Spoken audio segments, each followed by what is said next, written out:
सिंध में पानी की खोट खिलाफ पीपल्स हारी कमेटी पारा अली अकबर मला, बाबर अली, अली हैदर डिपर, नूर मोहम्मद इमरान पंवर ऐं ॿियनि अॻवानी में शहर के मुख्य चौक का जामशोरो डिस्ट्रिक्ट प्रेस ताईं एहतजाजी मुज़ाहिरो कंदे सख़्त नारेबाज़ी कई वेई। इन मौके ते अॻवाननि मीडिया सां ॻाल्हाईंदे चयो त सिंध में फसलनि जी पोखा जो वक़्तु ईंदे ई वफ़ाक़ सिंध सां माटेरी माहवार शुरू अख़्तियार कंदे सिंध जे हिसे जो पानी पंजाब के ॾेई सिंध जो माशी क़तलेआम करे रहियो आहे। हुन चयो त वफ़ाक़ जे इशारनि ते हलंदड़ अरसा जे अहिड़े ग़ैर मुनसिफ़ानी रवैश सबबि सिंध जे ज़री ज़मीन बंजर थी रही आहे ऐं सिंध जे वाहन ऐं शाखनि मां वारी उॾामी रही आहे। हुन मुतालबो कयो त अरसा पंहिंजो क़िबलो दुरुस्त करे ऐं सिंध के 1991 जे ठाड़ तहत पंहिंजे हिसे जो पानी ॾिनो वञे, ॿी सूरत में एहतजाज जो दायरो वधायो वेंदो। हारी वीचारा जंहिंजो गुज़र सफ़र ई जेको आहे सो पानी ते आहे, ज़मीनुनि ते आहे ऐं फसलुनि ते आहे। हू 6 महीना हारी वीचारा ग़रीब पंहिंजो पोरियो करे ॾींहुं राति महिनत करे पंहिंजूं निंडूं हराम करे,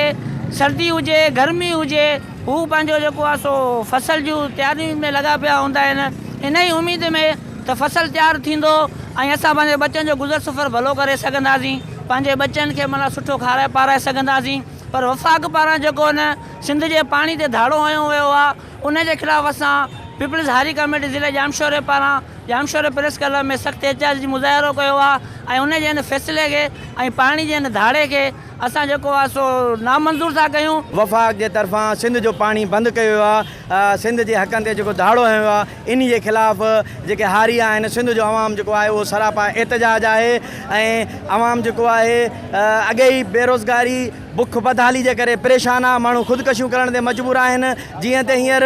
सारियालो फसल आहे ऐं हारी जेके आहिनि पाणी न हुजण जे करे हू फसल तबाह ऐं बर्बाद थींदो। तंहिंजे करे असां मुतालबो कयूं था वफ़ाक़ खे त जेको सिंध जो पाणी जेको सिंध जे हिसे जो पाणी आहे उहो फ़ौरन खोलियो वञे ऐं सिंध जे जो हक़नि ते धाड़ो असां कॾहिं बर्दाश्त न कंदासीं। विज़िट कयो अवामी आवाज़ मीडिया ग्रुप जी वेबसाइट awamiawaz.pk